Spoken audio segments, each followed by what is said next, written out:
She walked past me at the family reunion carrying a plate of potato salad, and I felt my entire world tilt sideways. There, on the back of her neck, was the birthmark I had memorized on my own body since childhood, the distinctive wine-colored splash that my grandmother had called God's fingerprint. I was staring at a 19-year-old girl who had been dead for 19 years. A baby I had mourned every single day since I woke up in a hospital room at 17 years old and was told she never took a breath. But here she was, alive and laughing and calling my sister Mom, and when my mother noticed me staring, she grabbed my arm with fingers like talons and whispered, "She's better off, don't you dare ruin this." I didn't ruin it. I proved it. I was 16 years old when I got pregnant. His name was Marcus, a senior when I was a junior, handsome and charming and full of promises he never intended to keep. When the test came back positive, he disappeared faster than morning frost. His family moved 3 states away before I could even tell him, and I was left alone to face the consequences of one stupid, reckless night. My family's reaction was exactly what you'd expect from small-town Georgia in 2005. My father called me a disgrace. My mother cried and asked where she had gone wrong. My older sister, Colleen, perfect, married, respectable Colleen, looked at me like I was something she'd scraped off her shoe. "You've ruined your life," she said flatly. "You've ruined all of our lives." But I didn't want to ruin anything. I wanted to do the right thing, whatever that was. I researched adoption agencies. I looked into support services for teen mothers. I started making plans, trying to figure out how to give my baby the best possible life even though I was barely more than a child myself. My mother had other ideas. "Colleen can't have children," she told me one evening, about 6 months into my pregnancy. "She and Robert have been trying for years. It's destroying their marriage." I didn't understand why she was telling me this. Colleen's fertility struggles were well known in our family, a source of whispered sympathy and awkward silences at holidays. "I'm sorry for her," I said carefully. "But what does that have to do with, don't be stupid, Amelia?" My mother's voice was sharp. "You're 17. You have no job, no education, no husband. You can't raise a baby. But Colleen can. She has a house, a marriage, stability. She can give this child everything you can't." I felt the blood drain from my face. "You want me to give my baby to Colleen? I want you to do what's best for everyone. Including yourself." She softened her tone, reaching out to touch my arm. "Think about it. You could go to college. Have a real life. No one would ever have to know about your mistake. And your baby would grow up in a loving home with 2 parents who desperately want her." Her? I hadn't told anyone the gender yet. The ultrasound tech had slipped and mentioned it, but I'd been keeping it to myself, a precious secret. "Colleen would be a wonderful mother." My mother ignored my question. "This is the perfect solution." I pulled away from her. "I haven't decided anything yet. I might keep her. I might choose adoption through an agency. I need time to think." My mother's expression hardened. "Don't take too long. These things need to be arranged properly." I should have recognized the warning in her voice. I should have understood that arranged properly meant something far more sinister than paperwork and legal agreements. But I was 17, scared, and still believed that my family loved me. I was wrong. The labor started 3 weeks early. I woke up at 2 a.m. with contractions ripping through my body, and by the time my parents got me to the hospital, I was already dilated to 7 centimeters.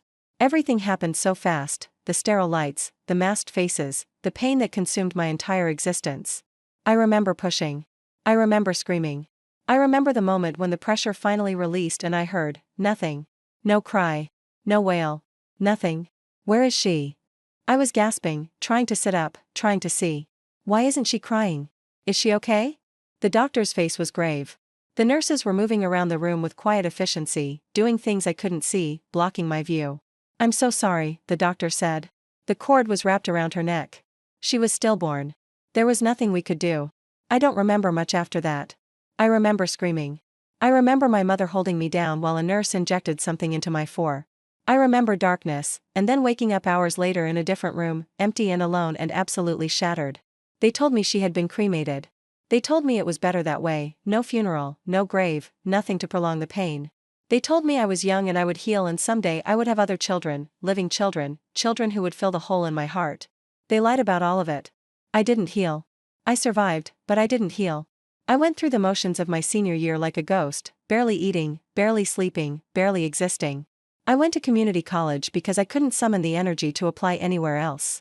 I got a job as a receptionist at a doctor's office, then worked my way up to office manager over the years. I dated occasionally, but nothing serious. I couldn't imagine being intimate with anyone, couldn't imagine risking another pregnancy, another loss, another moment of that consuming grief. My therapist said I had complicated grief, unresolved trauma, depression. She said I needed to find closure, to accept what had happened, to move forward.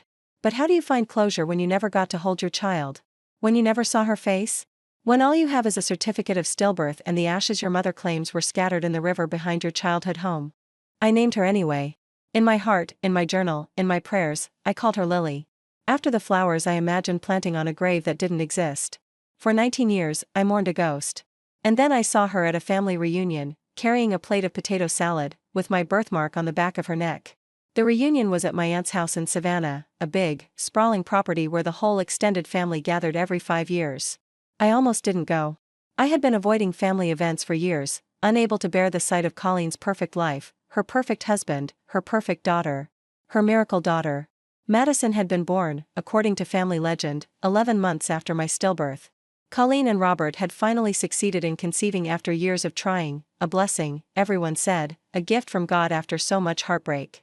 I had always found the timing suspicious. Always wondered why I was never allowed to see Madison as a baby, why Colleen had moved across the country to Oregon shortly after her birth, why my mother changed the subject whenever I asked questions.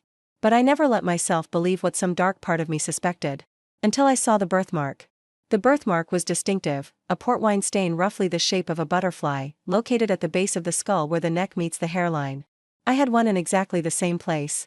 So had my grandmother. So had my great-grandmother. It was a family trait, passed down through generations. Genetic. Unmistakable. And Madison had it. I stood frozen in the middle of my aunt's backyard, watching this girl, this woman, really, just turned 19, laugh and chat and exist in a world where I was nothing to her. A stranger. A distant aunt she barely knew. Beautiful, isn't she? My mother's voice came from behind me, and her fingers closed around my arm with bruising force. Colleen did such a wonderful job raising her. Mom. My voice was strangled. That birthmark. Is it coincidence? These things run in families. She pulled me toward the side of the house, away from the crowd. Don't do this, Amelia. Don't ruin everything because you can't let go of the past. Let go? I was shaking now, my whole body vibrating with a combination of shock and fury. You told me she was dead. You told me she was stillborn. For 19 years, I have mourned. You mourned a mistake. A teenage mistake that would have ruined your life and destroyed our family's reputation. My mother's voice was cold, matter-of-fact, as if she were discussing the weather rather than the theft of my child. Colleen wanted a baby. You couldn't provide for one. It was the perfect solution. The perfect solution? I couldn't breathe. You stole my daughter. You let me believe she was dead. You watched me fall apart for almost 20 years, you're being dramatic. Madison has had a wonderful life. She's happy. She's healthy. She's about to start her junior year at UCLA. What could you have given her? You were 17 years old with no job and no husband. You would have ended up on welfare, and she would have grown up in poverty. That wasn't your choice to make. Someone had to make the hard decisions. My mother's face was stone. Now, I'm only going to say this once. Keep your mouth shut. Go back to the party, smile, and pretend nothing is wrong. If you try to tell Madison the truth, I will deny everything. Colleen will deny everything. We've kept this secret for 19 years, and we're not about to let you destroy it now. She released my arm and walked away, leaving me standing alone in the shadow of my aunt's house, with my world collapsing around me. I didn't say anything that day. I couldn't. I was too shocked, too devastated, too overwhelmed by the magnitude of what had been done to me. I went home to my apartment in Atlanta, called in sick to work for a week, and lay in bed staring at the ceiling, trying to process the impossible. My daughter was alive. My family had stolen her from me. For 19 years, they had watched me suffer, watched me grieve, watched me destroy myself with guilt and sorrow, and they had said nothing. By the end of that week, my grief had transformed into something else. Rage. Cold, calculated, righteous rage. And a plan. I hired a private investigator first. His name was Marcus Webb, no relation to my high school boyfriend, thankfully, and he specialized in complex family cases. I told him everything, the pregnancy, the supposed stillbirth, the birthmark, my mother's confession at the reunion. What I need, I told him, is proof. Something that will hold up in court. Something that will prove Madison is my biological daughter. Marcus nodded slowly. DNA would be the gold standard, but you can't exactly ask her to submit to a test without tipping off your family. What are my options? We could try to obtain a sample without her knowledge. Hair from a brush, a discarded coffee cup, something with her DNA on it. It's legally gray, but it would give you confirmation. Then, once you have that, you could pursue legal action that would compel an official test. Do it. It took Marcus 3 weeks to get what I needed. He followed Madison to a coffee shop near UCLA, waited until she left, and retrieved the paper cup she had discarded. The DNA was extracted and compared to a sample I provided. The results came back with 99.97% certainty. Madison was my biological daughter. The next step was legal. I found an attorney named Sandra Okonkwo who specialized in cases involving fraud, identity theft, and, crucially, violations of parental rights. When I told her my story, she listened without interruption, her face growing grimmer with every detail. "This is one of the most disturbing cases I've ever heard," she said when I finished. "Your mother and sister conspired to steal your newborn child, committed fraud by filing a false death certificate, and have maintained that fraud for nearly 2 decades. What are my options?" Criminally, the statute of limitations on most charges has expired. But there may be exceptions for ongoing fraud. Civilly, you could sue your mother, your sister, and potentially the hospital and doctor involved for damages. She paused. "But I have to ask, what's your actual goal here? What do you want?" I didn't hesitate. "I want Madison to know the truth. I want my family to face consequences. And I want..." My voice broke. "I want my daughter back." Sandra's expression softened. "Amelia, Madison is 19 years old. She's a legal adult. You can't get custody of her in the traditional sense. What you can do is pursue a court declaration that she is your biological child, expose the fraud that was committed, and let her decide what relationship she wants with you." "That's enough," I said. "That's more than enough." We filed the lawsuit 3 days later. The firestorm was immediate. My mother called me 17 times in the first hour after she was served with papers. I didn't answer.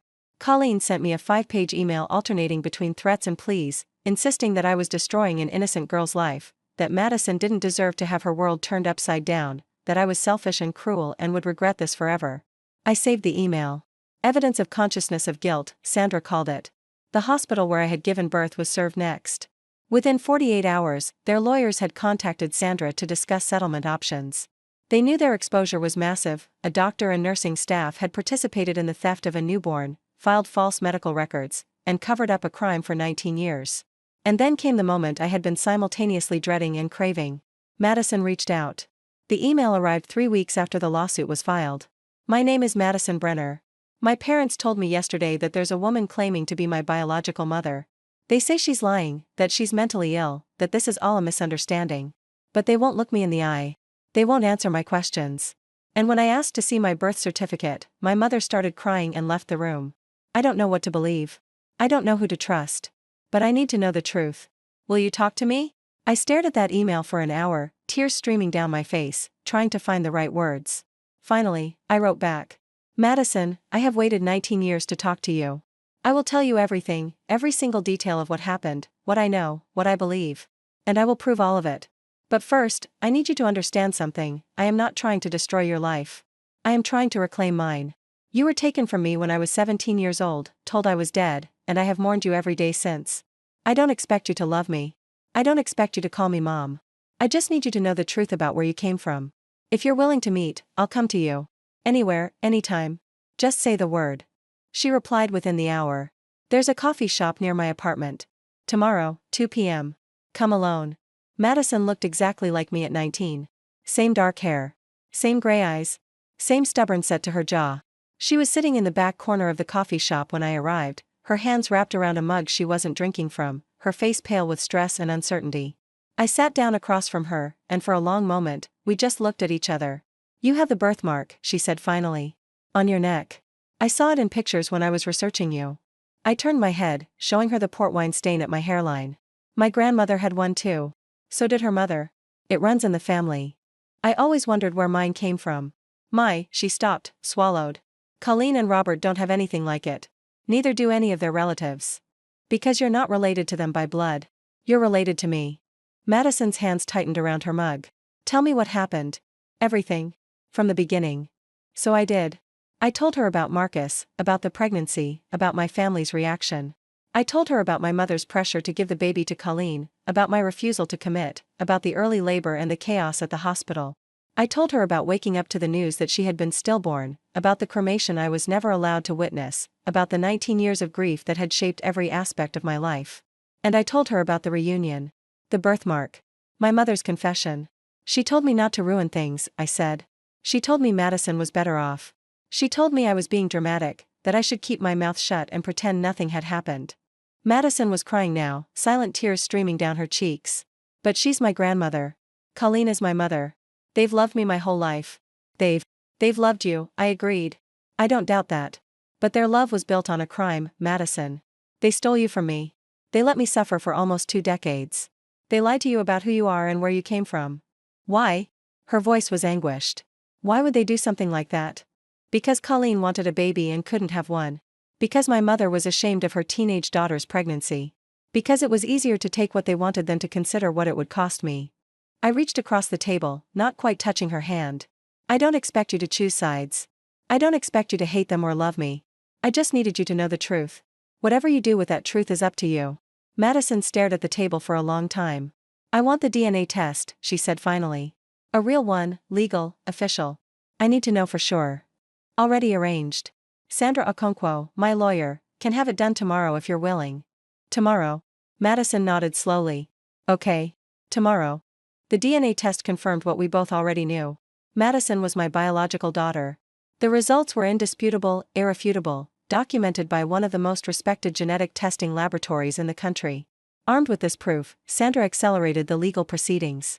The hospital settled first, $2.7 million, plus a commitment to review their protocols and terminate the staff members who had been involved in the original fraud.